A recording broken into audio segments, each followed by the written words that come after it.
diuji dengan api. Jika Allah yang kami puja sanggup melepaskan kami, maka Ia akan melepaskan kami dari apian yang menyala-nyala itu dan dari dalam tangan-Mu, ya Raja. Tetapi seandainya tidak, hendaklah Tuanku mengetahui, ya Raja, bahwa kami tidak akan memuja dewa Tuanku dan tidak akan menyembah patung emas yang Tuanku dirikan itu. Daniel 3 ayat 17 sampai 18. Tema bulan ini adalah The Valley of Refining atau lembah pemurnian. Dalam 1 Petrus 1 ayat 7, Rasul Petrus memakai gambaran emas yang dimurnikan oleh api. Emas tidak menjadi murni dengan sendirinya. Ia harus melewati panas yang tinggi supaya segala kotoran terpisah darinya. Api yang panas tidak untuk menghancurkan emas itu, tetapi justru untuk memurnikannya. Alkitab mencatat ada 3 orang yang imannya benar-benar diuji dengan api. Mereka adalah Sadrak, Meshach, dan Abednego. Dalam kitab Daniel pasal 3 diceritakan bahwa Raja Nebukadnezar membuat sebuah patung emas yang sangat besar dan memerintahkan semua pejabat serta rakyat untuk menyembah patung itu ketika musik dibunyikan. Siapapun yang menolak akan dilemparkan ke dalam perapian yang menyala-nyala. Sadrak, Meshach, dan Abednego menolak menyembah patung tersebut karena kesetiaan mereka kepada Allah yang hidup. Mereka dibawa menghadap raja dan diberi kesempatan kedua, namun dengan tegas menyatakan bahwa Allah sanggup melepaskan mereka, dan sekalipun tidak, mereka tetap tidak akan menyembah patung itu.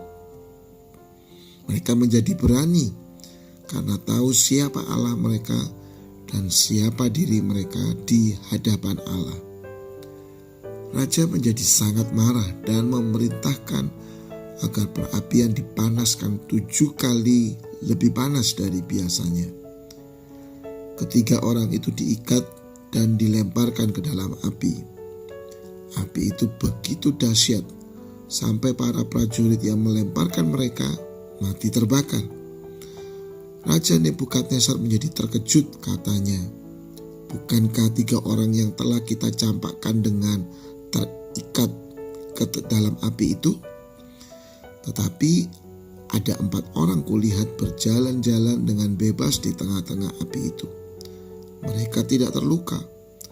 Dan yang keempat itu rupanya seperti anak dewa." Sadrak, Meshach, dan Abednego keluar dari perapian tanpa cedera. Bahkan bau asap pun tidak ada pada mereka. Ketika harus diperhadapkan dengan api, Tuhan tidak memadamkan apinya. Tetapi Tuhan ikut masuk ke dalam api itu untuk berjalan bersama mereka. Jika saat ini hidup kita sedang diperhadapkan dengan api kehidupan dan Tuhan tidak memadamkan api itu, percayalah bahwa Tuhan sanggup menyertai kita di dalam api itu. Perapian yang dipanaskan 7 kali lebih panas menggambarkan ujian iman yang paling berat. Namun justru di tengah api itu Allah hadir. Mujizat tidak terjadi saat kita dihindarkan dari masalah dan ujian, tetapi justru terjadi saat Tuhan menyertai kita di tengah-tengah ujian itu. Karena kesetiaan Tuhan tidak selalu menghindarkan kita dari api, tetapi kesetiaan selalu mengundang kehadiran Tuhan di dalam api. Api ujian akan membuktikan keaslian iman, sehingga hidup kita menjadi kesaksian bagi banyak orang dan nama Tuhan dipermuliakan. Ketika diuji dengan api, seringkali Tuhan tidak memadamkan apinya, tetapi Tuhan ikut masuk ke dalam api itu untuk berjalan bersama kita.